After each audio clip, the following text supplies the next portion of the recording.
What happens when a world built on betrayal, blood, and dragons looks up and sees a man falling from the sky like a second sun? The night over Westeros had never known silence, but this was different. Not the quiet before battle, not the hush of snowfall beyond the wall. This was the kind of stillness that felt wrong, as if the world itself was holding its breath. High above the narrow sea, the stars bent around a streak of impossible light, burning gold and blue, tearing through the heavens with a sound like thunder being ripped in half. Sailors dropped to their knees, septons screamed prayers. Somewhere in the Red Keep, a candle guttered and went out, though no wind touched it. The thing falling from the sky did not burn, it did not scream, it descended with purpose. Far to the east, dragons shrieked in sudden panic, wings beating against the air as if the sky itself had betrayed them. To the north, beyond the wall, something ancient stirred beneath the ice and turned its gaze upward.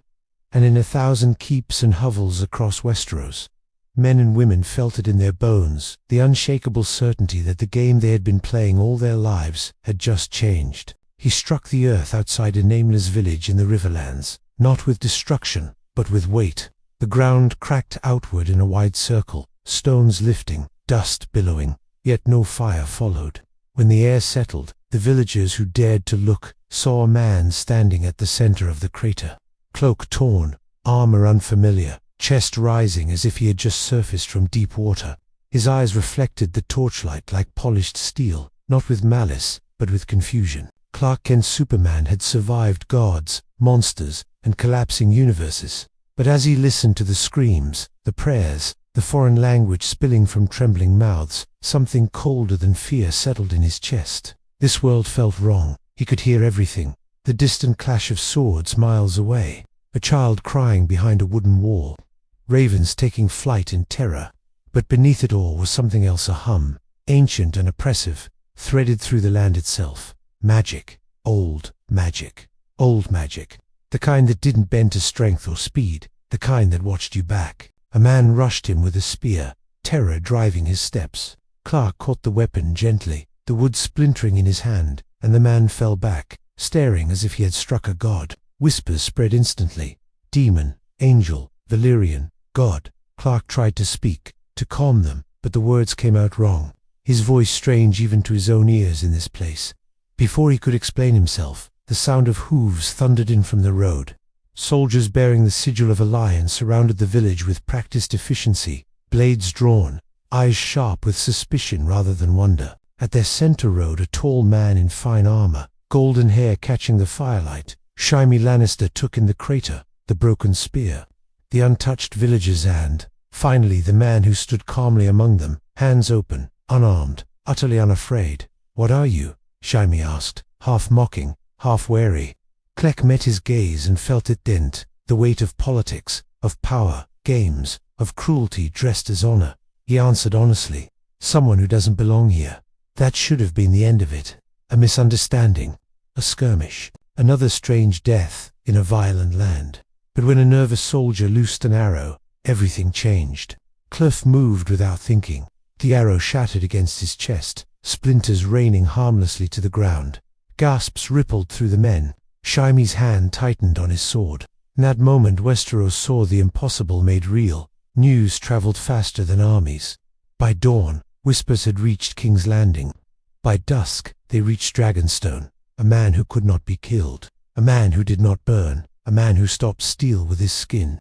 Tyrion Lannister listened in silence as the report ended. Wine forgotten in his hand, mind racing ahead to a single, terrifying conclusion. If this man chose a side, the game was over. And far beyond the wall, as the sun dipped and shadows lengthened, blue eyes opened in the darkness.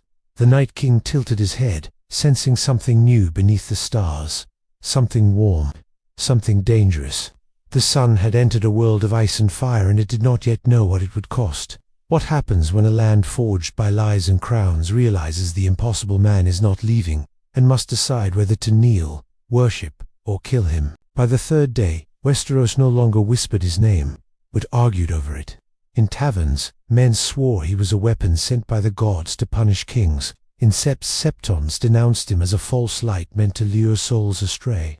Maesters filled pages with frantic speculation, valiant experiment, ancient sorcery, a relic of the Dawn Age returned in flesh. No one agreed on what he was. Everyone agreed on one thing: he could not be ignored. Clark felt it everywhere he went. Eyes followed him from behind shutters. Mothers pulled children close. Men reached instinctively for knives they knew would do nothing. He had crossed worlds before, but never one that looked at him with such naked calculation. On Earth, fear usually gave way to hope. Here, fear sharpened into strategy. He tried to help anyway. When a bridge collapsed under refugees fleeing a border skirmish, Clark lifted the stone like it weighed nothing, holding it steady while families crossed. Some wept and kissed his boots. Others watched in silence, memorizing his face. Power, he was learning, was never seen the same way twice. The faith of the Seven moved first. High septon proclamations echoed through King's Landing, declaring the Sunman an abomination-proof, that pride invited damnation.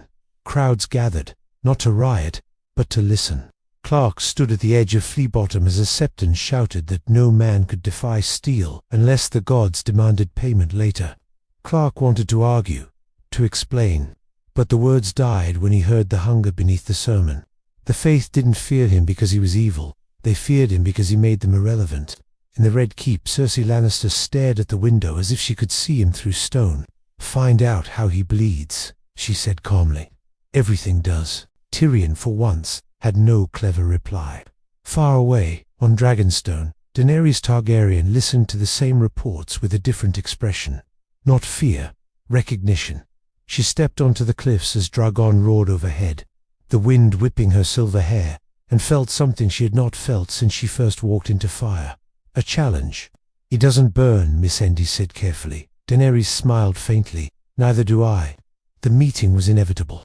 Clark felt the dragons before he saw them, vast shapes blotting out the sun, heat and power coiling through the sky like living storms. He rose to meet them instinctively, hovering above the black water as three shadows circled him. Drogon roared, not in rage, but in confusion. Dragons knew dominance. They knew fear. This was something else. Daenerys stood on the deck of her ship, eyes locked on the man who floated where no man should. When Clark descended onto the planks, the wood did not even creak beneath his weight. They stood facing each other, the breaker of chains and the man of tomorrow, and the air felt ready to shatter. "You will kneel," Daenerys said, not cruelly, but as if stating a law of nature. Clark shook his head slowly. "I don't kneel, and I don't rule." Her jaw tightened. "Everyone rules, or is ruled." "That's where you're wrong," he said, and meant it. For a heartbeat, it felt like the world leaned in to listen. The dragons hissed softly, torn between instinct and awe. Daenerys studied him, seeing not a subject, not yet an enemy, but something far more dangerous. An ideal. North of the wall, ice cracked like laughter. The Night King raised a hand, and the dead shifted as one. The sun had declared itself, and winter was answering. What happens when an enemy who has waited thousands of years finally recognizes the sun itself as a threat and begins to teach winter how to kill a god? The first sign came not as an attack, but as silence. North of the wall, the wind died. Snow stopped falling mid-air, hanging like ash, before settling all at once. The White Walker stood motionless across the frozen plain, blue eyes unblinking, as if listening to something far away. When the Night King lifted his gaze, it was not toward the south, but upward toward a sky that no longer felt untouchable. He had seen dragons fall. He had seen magic rot and gods fade into stories. But this was new. Warmth that did not belong to fire. Light that moved with will. A sun that walked. With a single gesture, he changed everything. The dead began to move differently, no longer in mindless waves, but in formations. Shields of ice grew along their arms, layered thick enough to refract light. Frozen spears were shaped not for flesh, but for impactance heavy, meant to slow something fast. The Night King did not rush. He learned far to the south. Clark felt it like a pressure behind his eyes. He hovered above a battlefield where two minor houses butchered each other over a river neither could pronounce correctly. He had stopped the fighting with nothing but his presence, soldiers dropping swords as if waking from a dream.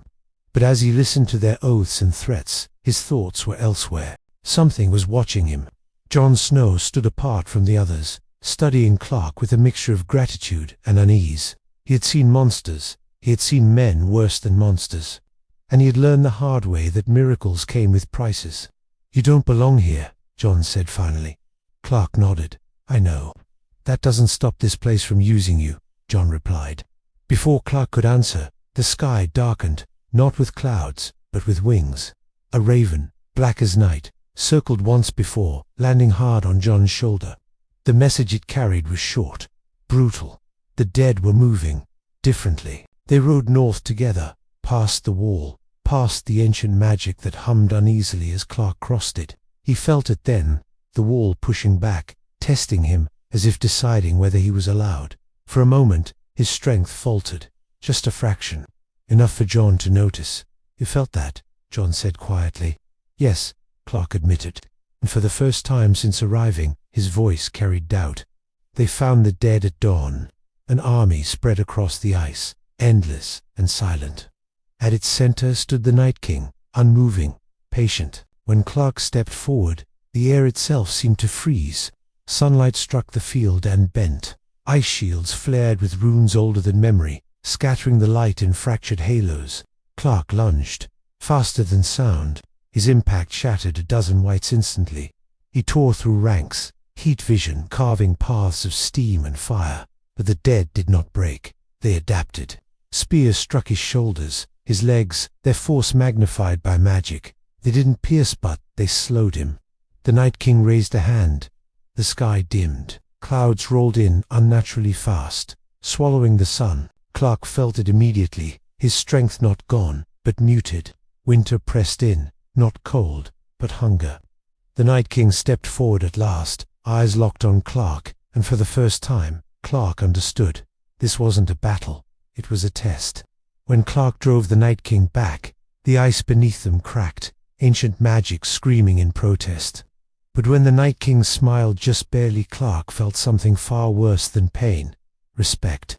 As they retreated south, Jon looked back at the darkening horizon.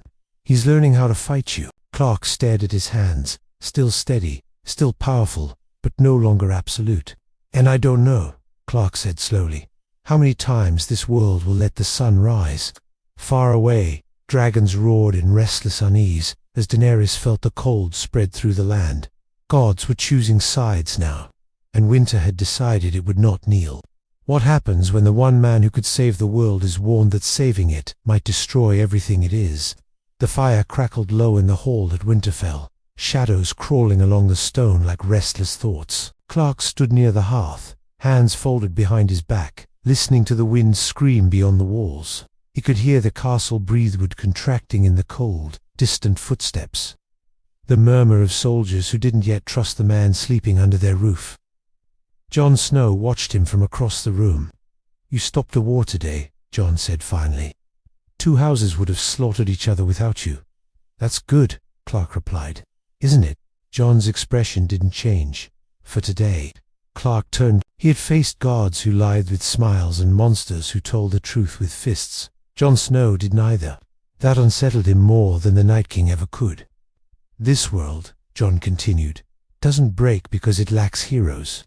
It breaks because power never knows when to stop." Clark felt the words settle heavy in his chest. "On my world, power like mine exists to protect people.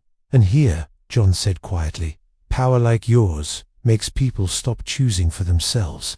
Outside, the howling wind rose, as if the land itself were listening. Word of the confrontation beyond the wall spread quickly, but not as truth. Stories never did. By the time they reached the southern courts, the tale had twisted into something sharper. A god had fought death and failed to kill it. A god who could be slowed. A god who could be challenged. Cersei smiled when she heard that part. "Send more spies north," she ordered. "If winter can wound him, so can men." In King's Landing, the faith intensified its sermons. The stranger had returned wearing the face of a man, they claimed. Crowds gathered not to pray but to demand answers. When one desperate group marched toward the gates of the Red Keep, chanting Clark's name, the gold cloaks cut them down before they reached the steps. Blood stained the stones. Clark heard every scream. He arrived too late to stop it, standing in the square as the bodies were dragged away. The people stared at him not with gratitude, but accusation. A woman spat at his feet. "If you're a god," she said, "why didn't you save them?" He had no answer. Far above the city, clouds thickened unnaturally, dulling the sun. Clark felt it again, that subtle drain, that reminder that this world was not built for him. Magic pushed back. Balance resisted. On Dragonstone, Daenerys felt the same. Sky darkened and frowned. Dragon refused to settle, wings snapping the air as if sensing Prior arrival. She watched the horizon and thought of the man who would not kneel. He will be forced to choose, she said to no one.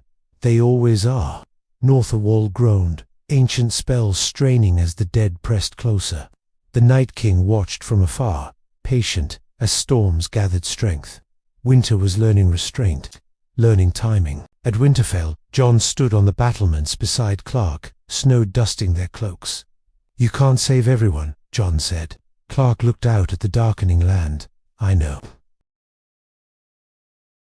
Clark closed his eyes, listening to the cries, the plotting, the fear spreading like fire under ice. For the first time, he wondered if hope here wasn't a gift but a weapon, and whether the world would turn it against him. What happens when hope becomes something armies march toward and kings begin to fear the man they cannot control more than the monsters they cannot stop? The banners began to move before Clark realized what they meant. From the towers of Winterfell, he watched riders arrive in ones and twos, then in clusters lords' envoys, messengers bearing sealed scrolls and unsealed demands. Each came with the same careful eyes, the same rehearsed courtesy, the same question disguised as loyalty. "What will you do for us?" House Glover wanted protection from raiders.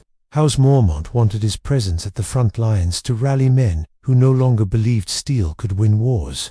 A lesser lord from the Neck arrived with an offer so blatant it made Clark's jaw. Titanland, titles, fealty, all in exchange for standing behind the right king when the time comes.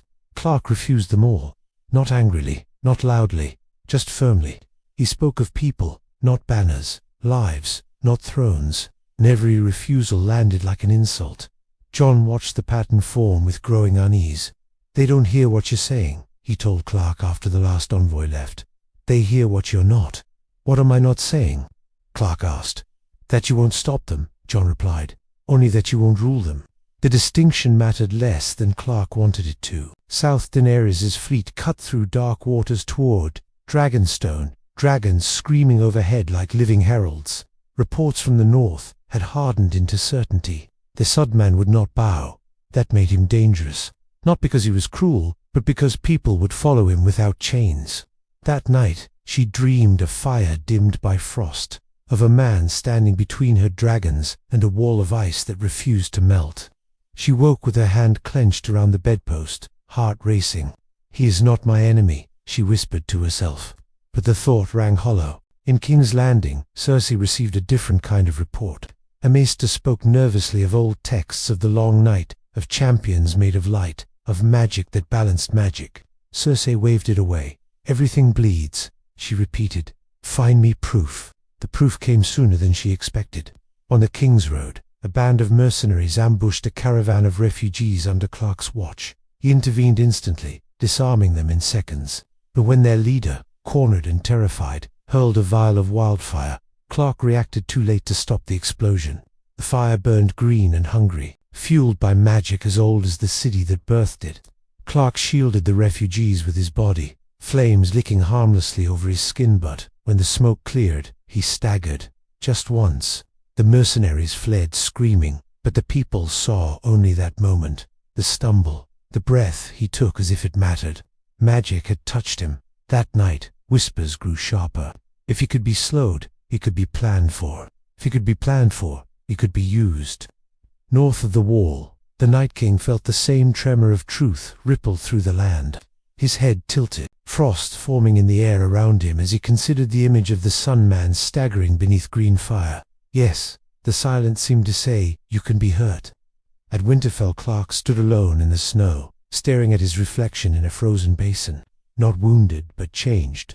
The world was closing in, not with armies yet, but with intentions. He lifted his gaze to the clouded sky and wondered how many more times he could stand between this world and itself before it chose to strike back. What happens when the world stops asking for salvation and begins preparing for the moment it must decide whether to chain its savior or destroy him? The first attempt was subtle, almost polite. He came wrapped in parchment and courtesy, carried by a rider bearing the sigil of no great house.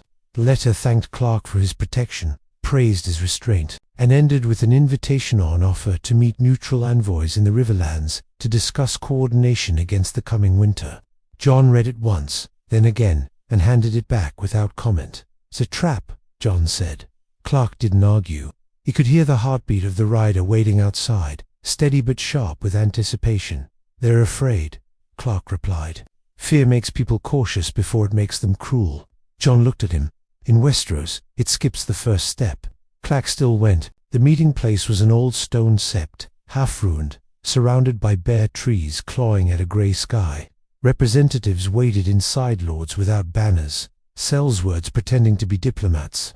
A maester whose chain felt too heavy with unfamiliar metals. Clark stood at the center of the broken hall, listening as they spoke of strategy, of positioning, of how his presence could inspire unity. Then the doors slammed shut. Runes flared along the stone, ancient and violent, humming with the same wrongness Clark had felt at the wall. Chains of glowing sigils snapped upward from the floor, wrapping around his arms and chest, not tight enough to bind him but heavy enough to drag at his strength, to pull heat from his skin like leeches. Magic, focused, prepared. For a heartbeat, Clark considered breaking free. He knew he could. The chains strained already, cracks spiderwebbing through the stone beneath his feet.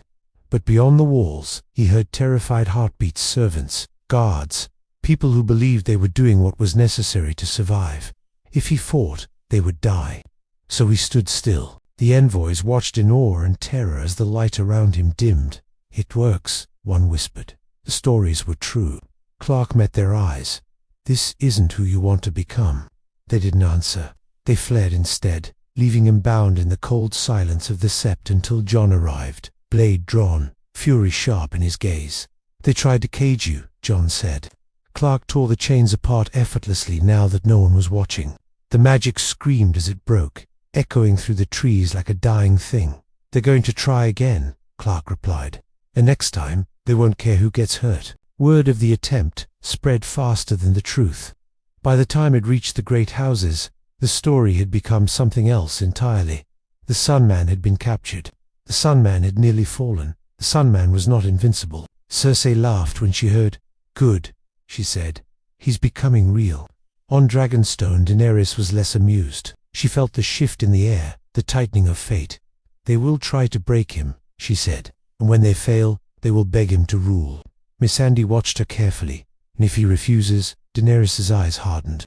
Then he will force them to choose. North, the Night King stood atop a frozen rise, watching storm clouds swallow the sun for longer each day. He raised his hands, and the dead answered, eyes creeping outward in deliberate patterns. Winter was no longer rushing, it was advancing.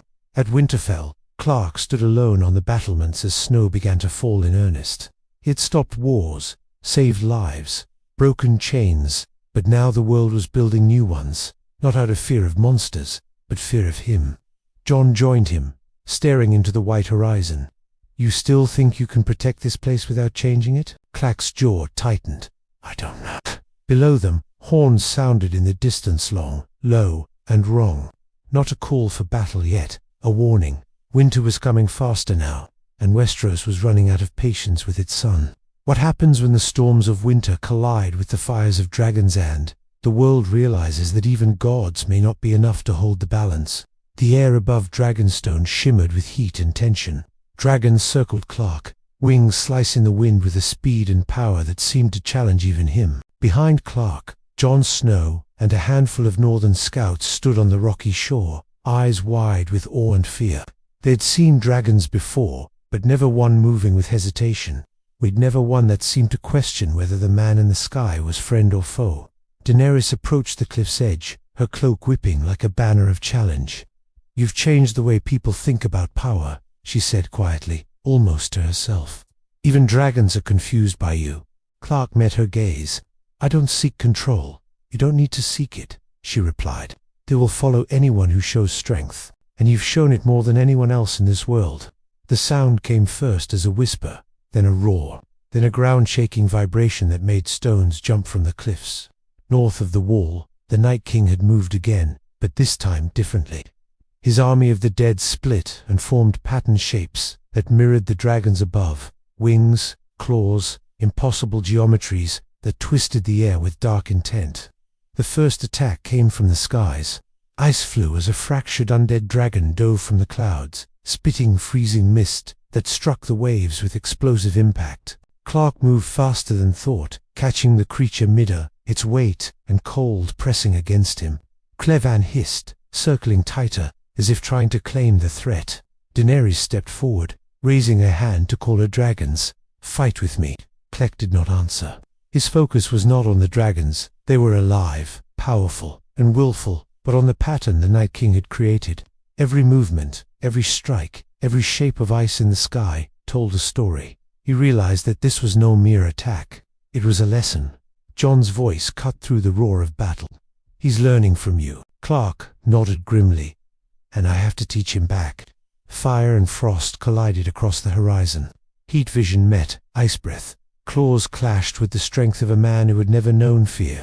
Villages below crumbled as collateral. The world itself trembling as Superman realized a fundamental truth. Speed, strength, and light were no longer enough in this place.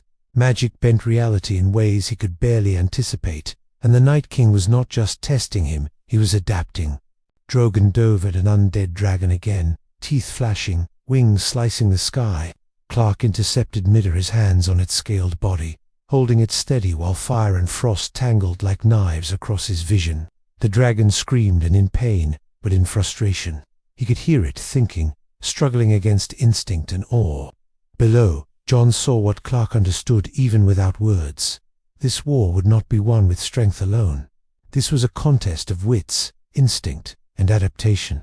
And every move he made could tip the balance, not just for Westeros, but for the fragile survival of everything living in it. When the ice shattered beneath him, sending shards flying like deadly daggers, Clark knew the first lesson of the battle had been learned.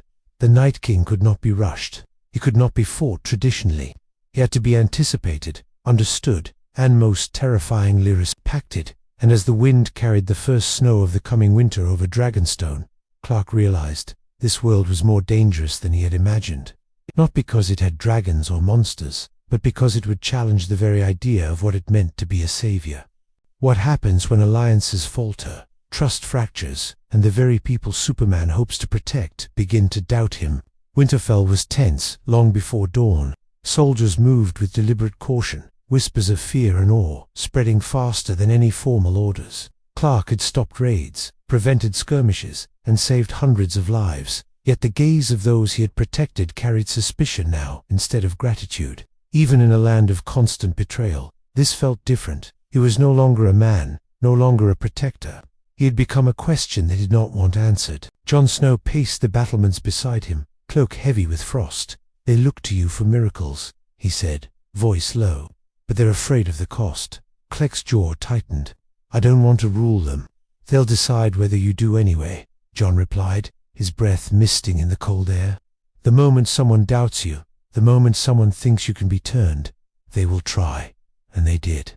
A messenger arrived from King's Landing, breath ragged and eyes wide. "The Cersei has moved troops toward the Riverlands. They claim you threaten their people, that you will burn them all if they do not bend." Clack's eyes narrowed. It had begun. Fear had shifted from awe to accusation. The same people who had whispered his name in hope now whispered it in anger. South Daenerys prepared her dragons. Drogon and Rhaegal circled the cliffs, wings beating storms into the sky. She spoke quietly to Clark when he arrived, tension in her tone. "They don't understand you. They never will. And soon, they'll force you to act. Or they'll act against you." Clark studied her. "I didn't come here to fight them." "No one asked," Daenerys said sharply. "They only demand obedience." The first confrontation came as a challenge. A small contingent of Lannister forces advanced on a Riverlands village, claiming they had orders to contain the man they could no longer categorize as human. Clark intercepted them mid-air, his presence alone stopping arrows mid-flight and halting swords inches from flesh. The men froze, all giving way to terror. And yet, it was not enough. News of his intervention spread faster than the conflict itself. The people saw not a savior, but a potential tyrant, a god who chose, who lived, and who died by whim. Rumors twisted his actions into threats. Stories of villagers spared by his strength were retold as warnings. The man who could destroy everything walks freely unchecked. Jon watched him silently. "They'll push you to the edge," he said, "and when you push back, they'll call it tyranny." Clegg looked out toward the horizon where frost met sky. The Night King had shifted his focus, watching from afar, learning, calculating. Magic bent the land in subtle ways now, draining some of his power, delaying him just enough to remind him that even he was not untouchable. Above the clouds, dragons screamed in frustration. Below, Westeros trembled under the growing tension between fear and hope, obedience and rebellion. Clark realized that the battles ahead were not only against the Night King or Cersei, but against the fragile trust of a world that could not yet decide whether he was savior or threat. And as snow began to drift across Winterfell's battlements, he understood the unspoken truth. In this world, even gods had to answer to mortals. What happens when the people you try to save start seeing you as the very danger they fear and, even those with good intentions, prepare to betray you? The Riverlands had become a crucible. Clark flew above the rolling hills and narrow passes, his eyes scanning for threats, invisible to anyone else. Villagers fled as he passed, not because of dragons or war, but because the stories of him had shifted. Whispers of awe had become whispers of dread. He decides who lives. He decides who dies.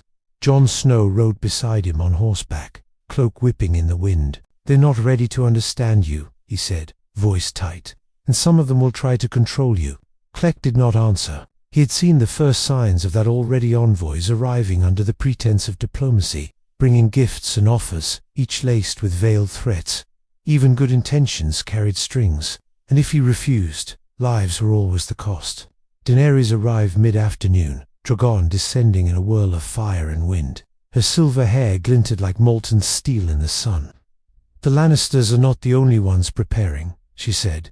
"Other lords are consolidating their forces. They watch you, and they plan for the moment you falter." Clark hovered near the cliffs, watching the soldiers below. "If I step in," he said, "they'll see me as a threat. If I don't, they'll die." "Then step carefully," Daenerys replied. "In this world, the line between savior and tyrant is thinner than a dragon's scale." That night, the first betrayal came. A small contingent of soldiers, claiming to be loyal to House Stark, attempted to corner Clark in a narrow valley. Swords were drawn, but no one dared strike until a fireball ignited the dry grass at the edges. The flames spread fast, hungry, unnatural. Clark realized instantly. Someone had enchanted the attack, blending wildfire and magic to catch him off guard. He acted faster than anyone could comprehend. Flames met heat vision. Soldiers were lifted aside, unharmed but shaken. Yet the moment lingered in the minds of those who witnessed it. Even the sunman could be tricked. Even the sunman could stumble. Jon approached afterward, silent until the echo of the fire faded. "They'll try again," he said, "and when they do, they'll use anyone who trusts you against you." Claire clenched his fists. This world was teaching him something Earth never could. Here, power itself provoked fear, and fear was as lethal as any blade. Every action, no matter how just, became a seed for doubt. From the north, the Night King watched. He had adapted further. His undead forces now moved in patterns designed to corral and predict, testing strategies against someone stronger than any human army. Ice extended into the horizon like a slow-moving glacier, anticipation built into every formation. Above it all, dragons screamed in anger and confusion. Clark felt the pull of the fight, the need to protect, the impossibility of winning on mortal terms. He hovered, watching the clash of human fear, magic, and winter's advance. And he realized the truth he could not ignore in this world. Even a god could be surrounded and isolated by those who feared him most. What happens when even allies question your judgment, and the burden of choice begins to weigh heavier than any enemy you've ever faced? The halls of Winterfell were restless. Fires burned low in the hearths, but the tension in the stone corridors was electric. Clark had saved lives again today, prevented yet another skirmish, yet his presence no longer brought relief, it brought scrutiny. Every glance from soldiers and lords alike felt like judgment. Every whisper behind closed doors felt like accusation. Jon Snow stood beside him on the ramparts, hands resting on the hilt of his sword. "You've done more than anyone could ask," Jon said, "but they don't see it that way." Clark's eyes scanned the horizon. The Riverlands were tense. villagers shuttering doors and windows as if expecting the sun itself to turn against them. They don't understand what it means to protect a place where survival is a strategy, Clark replied quietly. Then they'll force you to learn, Jon said, voice edged with warning.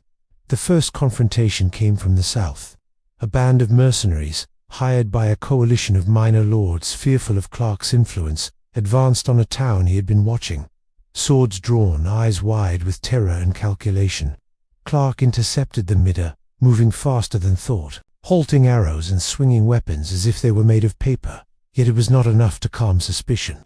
Survivors whispered that the man who could save them had chosen to use power selectively. Stories twisted into legends that painted him as both protector and looming tyrant. Daenerys arrived in the late afternoon, Drogon and Rhaegal circling overhead. The people will decide who you are, she said, voice sharp, and they will choose before you even step in. Clark looked to the horizon. Snow was falling in the north, a reminder that the Night King had not paused. His undead forces shifted and adapted, learning from every encounter, every strike. Clef realized he could not fight the coming war with strength alone. This world demanded more: strategy, foresight, and understanding the fears that motivated every action. Jon's voice cut through his thoughts. You can't save them all, not without becoming something they'll fear more than the Night King himself. Clef clenched his fists. I don't want to be feared.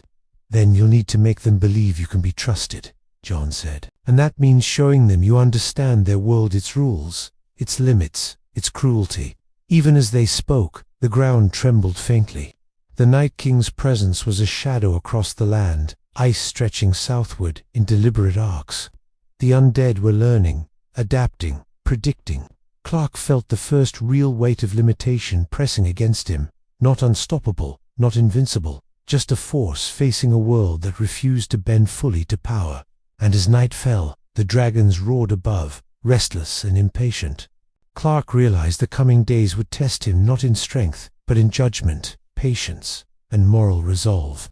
Winter was advancing, allies wavered, and the world itself was preparing to challenge the sun. What happens when the line between ally and enemy blurs on the cost of every choice, becomes unbearably personal? The wind howled across the plains of the riverlands, carrying snow and ash in equal measure. Clark hovered above the remnants of a village that had been spared from destruction, yet the survivors did not rejoice. Their eyes, wide with fear and suspicion, followed his every movement. Whispers spread faster than his flight. He could have done more. He could have destroyed more. He decides who lives, who dies. Jon Snow rode beside him, cloak whipped by the bitter air. They're afraid of what they cannot control, Jon said. Even if you save them, they will find reasons to resent it. Clark clenched his fists. He had stopped armies, intercepted magic, and shielded innocence. But the closer he came to understanding this world, the more he realized that protection was not enough. Survival here demanded choice, and every choice was already judged before it was made. The Night King had grown bolder. Far to the north, his undead army advanced in perfect formation, moving as if alive with intelligence rather than mindless obedience. Ice crept toward rivers and valleys, freezing lands that Clark had considered safe. Every strike, every maneuver, was a calculated lesson. Clark's speed and strength meant nothing if the enemy could anticipate him. At Winterfell, the political tension thickened. Envoys from multiple houses arrived, each bearing veiled threats and disguised commands. Even allies such as Jon and Daenerys were not immune to suspicion. Their faith in Clark's judgment wavered as the world tested every action. They will use your morality against you, Jon warned. Daenerys landed beside him, Drogon circling protectively overhead. If they see hesitation, they will strike. And if they see mercy, they will exploit it. Clark nodded grimly. He had faced universal threats before, but never a world where moral action itself could be weaponized. Every step forward risked betrayal. Every act of protection could be twisted into a story of weakness. The first true test came that evening. A coalition of lords, fearing both the Night King and Clark's influence, and attempted to manipulate a border skirmish to force him into a decision. They orchestrated an ambush under the guise of defense, drawing civilians into the crossfire. Clark intervened with speed and precision, shielding innocents and redirecting attackers. Yet the aftermath was worse than any loss. Survivors whispered that he had acted arbitrarily. that the man who could have ruled the battlefield instead allowed chaos to continue. Clark saw the truth reflected in their eyes. Fear, suspicion, and misunderstanding had already begun to shape his legacy. Above the battlefield, dragons roared, sensing the imbalance in the air. Dragons circled, wings slicing the sky, as if warning him that even allies could become liabilities. Clark realized that the real battle was not just against the Night King, but against the very perception of power in a world that would never truly trust it. And in the north, the Night King watched, patient and unyielding, knowing that every misstep by the Sunman would teach him more than any direct assault could. The dead were learning faster than Clark could adapt. Winter was no longer approaching, Wistia deliberate and inevitable. Clark hovered above the frozen fields, feeling the weight of responsibility pressing heavier than gravity itself. He had saved lives, yet the cost of his presence grew with every breath, and he understood, with a clarity he could not ignore. In Westeros, even a god must fight perception as fiercely as he fights death. What happens when the cost of mercy threatens to become the very weapon your enemies wield, and even dragons cannot shield you from the world's judgment? The sky above the riverlands had turned a sickly grey, the sun swallowed by clouds that reflected the creeping cold of winter. Clark hovered over a small town perched on a ridge, his eyes scanning the streets for threats he could already sense before they appeared. Yet for all his speed and power, he was not fast enough to outrun perception. Below, villagers stared at him with a mixture of awe and suspicion. Mothers pulled children close. Men lowered their heads and whispered curses under their breath. Clark had saved them from raiders that morning, yet the moment he appeared, they recoiled not from his power, but from the responsibility it implied. Why him? Why now? What will he demand? Jon Snow rode alongside him, expression grim. "They don't see what you've done," he said. "They see what they fear you could do next."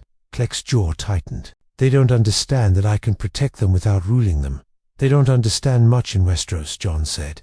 "And the moment someone perceives a god as a threat, they will act. Even their allies." The first breach came as a subtle betrayal. A band of soldiers loyal to one of the minor northern houses, ostensibly under Clark's protection, diverted his attention with a staged attack while secretly planning to seize key villages. Clark intercepted the ambush with precision, shielding innocents, redirecting strikes, yet the act of interference itself sparked out. Witnesses interpreted it as selective mercy, a god playing favorites. Daenerys arrived at the ridge moments later, Drogon and Rhaegal casting long shadows over the snow. Her voice was calm but edged with warning. "Mercy will not be enough," she said. "They will use it to judge you, to manipulate you.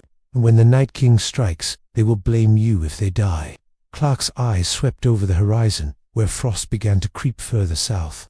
Every battle, every intervention, every act of protection had consequences beyond immediate lives saved. Westeros did not reward heroism. It questioned it. From the north, the Night King's army advanced in deliberate formations, undead, moving like chess pieces, anticipating Clark's every move. Magic distorted the air itself, dampening his speed, clouding his perception. The Sunman realized that in this land, even raw power was insufficient. Strategy, foresight, and understanding human and inhuman nature were equally vital. Jon's voice cut through the chill. "You have to be more than strong. You have to be wise enough to see how this world twists good intentions into weapons." Clark clenched his fists, lifting above the ridge. The dragons circled, restless, sensing his unease. A distant horn echoed across the valley, a warning from unseen hands. Not an attack yet, but the promise of one. The world was testing him, and every choice would be measured against impossible standards. And Clark understood the truth he could no longer deny. In Westeros, mercy could be more dangerous than steel, and the greatest threat to life might be the very man trying to save it.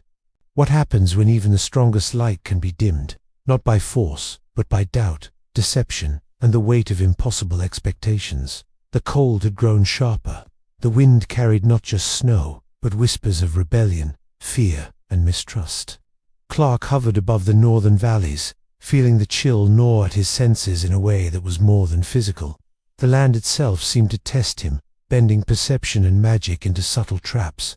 Even the Night King's forces were secondary now. The real pressure came from those he sought to protect, and those who would betray him to save themselves. Jon Snow rode beside him, expression grim. "They are preparing for you, Clark. Not the Night King. You." Clark's gaze swept the valley. Small settlements that he had spared were already fortified, soldiers deployed not against winter, but against him. Offers of allegiance were thinly veiled threats. Every lord, every soldier, every peasant feared the Sunman not because he was cruel, but because he was beyond their comprehension.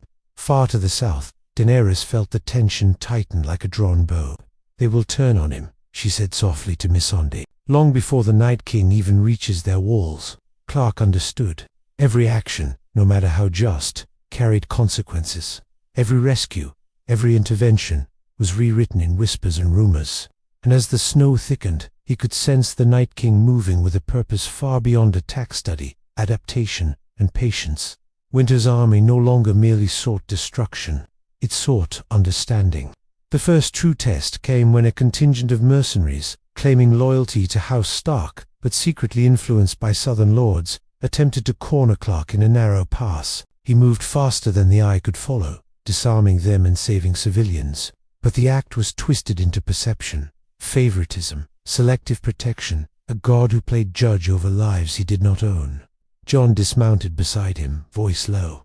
"Even those who trust you most will question your every move.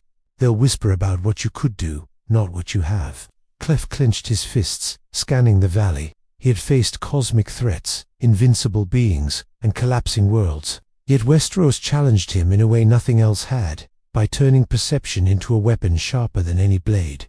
The Night King's presence loomed in the distance, ice spreading methodically. Yet the real battle was human fear, suspicion, and manipulation.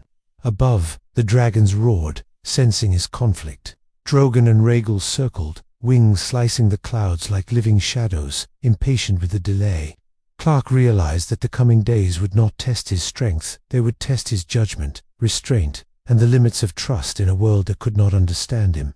And as the wind carried the first true blizzard of winter across the northern ridges, he understood the inevitability of it all. In Westeros, power alone was never enough, and even a god could be undone by the choices of those he sought to save. What happens when the forces of ice, fire, and man collide, and the man who could be their savior is forced to confront the full cost of being more than mortal? Winter had settled with a finality that even Clark could feel in his bones. Snow blanketed the northern ridges, ice cracked underfoot in places where the land remembered ancient battles. Every breath he drew carried both cold and tension. The Night King's forces had advanced closer, their movements deliberate, almost intelligent, like chess pieces shaping the battlefield before the first strike. But Clark knew the dead were not the only threat. The living were far more dangerous. Alliances were fraying. The Riverlands, still unsettled by his interventions, had begun fortifying against the very man who had saved them. Lords whispered among themselves, some plotting, others seeking to curry favor with the Night King out of fear. Clark's interventions had been necessary, but they had sown seeds of doubt, and in Westeros doubt could kill faster than a sword. Jon Snow approached him quietly atop the cliffs. "They're preparing to act without you," he said, eyes cold with warning. "Not to stop the Night King, but to stop you." Clark's jaw tightened. He had anticipated the undead. He had anticipated dragons. But human treachery feared dressed, as strategy was harder to navigate. Every action he took risked the lives he sought to protect. Every restraint, the perception that he was weak or selective. Daenerys appeared on the horizon, dragons circling above like twin storms. "They don't understand power," she said. "And when they fear it, they will strike at it, no matter how much good you do." Clark hovered above the ridge, sensing movement across the snow-covered valley. He saw the Night King's army, vast and unyielding, approaching in silent formation. And then, below, small fires flickered, a sign that the living had begun mobilizing against him under the guise of protection. The first clash came at twilight. Clark intercepted an attack on a village by mercenaries pretending to fight the dead. Heat vision cut through enchanted weapons. Strength moved mountains and redirected falling debris. Civilians were shielded, unharmed. And yet, as the smoke cleared, whispers followed him through the streets. "He decides who lives. He decides who dies. We cannot trust him." Jon dismounted. Beside him, voice low, "Even those who fight for you fear you now. And when the Night King strikes for real, they may choose to abandon you or worse." Clark's eyes lifted to the darkening sky. He could feel the Night King's anticipation, the dead waiting like frozen predators just beyond sight. He realized that the battle would not be won with power alone. Strategy, alliances, and understanding in human nature were equally vital. Above, dragons screamed, sensing his unease. Clark understood that the war ahead was no longer simply about defeating the dead. It was about survival, trust, and the impossible weight of being a god in a world that feared gods. And as night fully descended, blanketing Westeros in cold and shadow, he understood the ultimate truth. The world would demand more than his strength. It would demand sacrifice. It would demand choice. And it might demand his humanity. What happens when the impossible choice is no longer abstract? And the world you've entered demands that you decide not just who survives, but what kind of god you will be. The final confrontation was inevitable. North of Winterfell, the Night King's army had merged into a moving glacier of ice and death. The sky was heavy with clouds, snow whipping in vicious spirals. Clark hovered above the field, wings of light unseen but energy radiating like a warning. Every living being below, every creature of fire and frost, paused, as if sensing the gravity of the moment. Jon Snow stood beside him on the ridge, sword in hand, eyes sharp with fear and determination. "This is it," Jon said. "Everything comes down to what you choose to do now." Cliff's gaze swept the frozen expanse. The undead pressed forward, their formations precise, unnervingly intelligent. Magic flowed through the air, bending space subtly, slowing even him. He had anticipated physical attacks, elemental threats, but this was strategy incarnate. The Night King had learned faster than Clark had ever expected. Daenerys's dragons roared above, fire and heat cutting into the cold, yet even their might seemed fragile against the relentless advance of winter. She landed beside him on the ridge, silver hair whipping in the storm. "We fight together," she said, "but understand this world's people may turn against us before the dead even reach the gates." Clark exhaled, knowing she was right. Fear and mistrust had already spread among the living. Allies questioned his judgment. Innocents doubted his protection. The weight of his powers, once absolute, was now tested by perception as much as by battle. Then the Night King moved, stepping forward from the endless line of the dead. Ice and frost spiraled outward, forming jagged crescents that cut the sky like frozen blades. The air felt alive with his intent. For the first time, Clark sensed that this was not a confrontation of strength alone, but of ideals, of will, of understanding. Clark descended into the battlefield, dragging the cold with him but radiating warmth and light that pushed back the darkness in small pockets. Eat vision carved through ice spears, flight intercepted charging undead. Dragons unleashed torrents of fire, burning paths and opening corridors for the living to escape. And yet, every movement was shadowed by the realization that one misstep could undo all he had done. Jon and Daenerys fought alongside him, mortal and immortal powers intertwined, yet the true battle lay in Clark's mind. Every life saved, every choice made, had consequences. The Night King adapted with every strike, testing not just strength, but judgment. And in that moment, Clark understood the final truth. The world did not need a god. It needed a protector who could make impossible choices, bear impossible weight, and remain human even while towering above mortals. The clash reached its zenith as Clark faced the Night King directly. Ice and fire collided in blinding flashes. The dead surged, but were halted by a wall of light, a barrier of heat and sheer presence. Clark extended his hands, and with every ounce of focus, he reshaped the battlefield not through destruction, but through control, guiding the living and containing the dead without annihilation. The Night King's army faltered, patterns dissolved. The undead retreated under the pressure of intelligence, power, and understanding combined. Clark did not destroy the Night King. Instead, he forced him to retreat north, a reminder that control was not always about conquest. Goose was standing amidst the wreckage of both ice and fire. Clark looked across Westeros. Survivors emerged cautiously, watching him with all fear, and something new, respect. Not because he had powers no one could match, but because he had chosen restraint, judgment, and mercy, even when the world expected godlike vengeance. Jon placed a hand on his shoulder. "You didn't just save them," he said quietly. "You showed them what it means to be human, even if you aren't." Daenerys nodded, dragons settling behind her, smoke curling into the dark sky. And you've changed this world not by ruling it, but by standing with it. Clegg exhaled, snow falling around him, warmth from within radiating outward. The war was not over. Winter would return, men would continue to scheme, and fear would never vanish. But in that moment, he realized the greatest power was not the ability to save everyone. It was the ability to choose when, how, and why, to be a beacon even when the world might call him a threat. And as dawn broke over the fields of Westeros, lights spilling across ice and fire alike, Clark knew this truth. Even a god could walk among mortals, not to rule them, but to remind them what hope could be.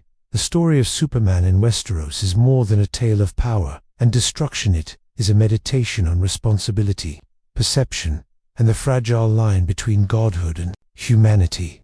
Over the course of this saga, Clark Kent was tested not just by monsters of ice and fire, but by the very people he sought to protect. In a land where survival often trumps morality, and where fear is as lethal as any sword, even a being of unparalleled strength could find himself challenged in ways no battle on earth had ever demanded. From his first confrontation with the Night King to the climactic clash that reshaped the frozen North, Superman's journey illustrated the complexity of power in a world governed by mistrust, ambition, and magic.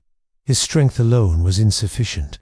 It was his wisdom, restraint, and capacity for mercy that allowed him to protect the living without becoming the tyrant they feared he might be. Allies questioned him, enemies sought to manipulate him, and yet he endured, learning that leadership is not measured by invincibility, but by the ability to navigate impossible choices while maintaining one's moral compass. The saga also highlights the duality of influence. Clark could save villages, protect innocents, and deflect armies, but perception was as critical as action. Fear and misunderstanding spread faster than heroism, and even dragons, the embodiment of unstoppable force, were reminded that brute power alone cannot command loyalty or trust. By the conclusion, Superman did not merely defeat the Night King, he altered the very fabric of Westeros. He became a symbol, beacon of hope, restraint, and measured strength, demonstrating that true heroism is defined not by domination, but by guiding others to survive and persevere alongside you. Ultimately, his crossover is a profound exploration of the human condition through the lens of a god.